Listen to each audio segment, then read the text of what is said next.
திருப்தி ஸ்தானம் அப்படின்றது 11ஆம் பாவம், லாபஸ்தானம் அப்படின்றதும் 11ஆம் பாவம்.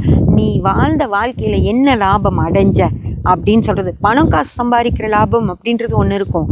அதுக்கப்புறம் நீ என்ன சம்பாதிச்சிருக்க?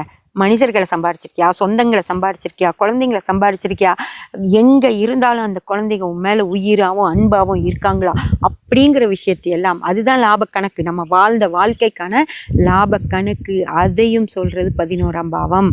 புரியுதா ஃப்ரெண்ட்ஸ்? இதுதான் ஒற்றைப்படை பாவங்கள் அப்படின்னு சொல்லி நம்ம சொல்கிறது. இந்த 1, 3, 5, 7, 9, 11ஆம் பாவங்கள், இந்த 6 பாவங்களையும் நம்ம ஒற்றைப்படை பாவங்கள் அப்படின்னு சொல்லி சொல்கிறோம். உங்களுக்கு இப்போ அது புரிஞ்சிருக்கும்னு நினைக்கிறேன். இந்த ஒற்றைப்படை பாவங்களுடைய தொடர்புகளை வச்சு தான் உங்கள் வாழ்க்கை அகமாக எப்படி இருக்கும் அப்படின்னு சொல்லி நம்ம சொல்கிறோம். அதுக்கான கிரகக்காரகங்களையும் சேர்த்தி சொல்கிறோம். இதுதான் ரொம்ப ரொம்ப முக்கியமான கேபியில். நீங்கள் கேபி படிக்கணுன்னா இதுதான் ஆரம்பம்.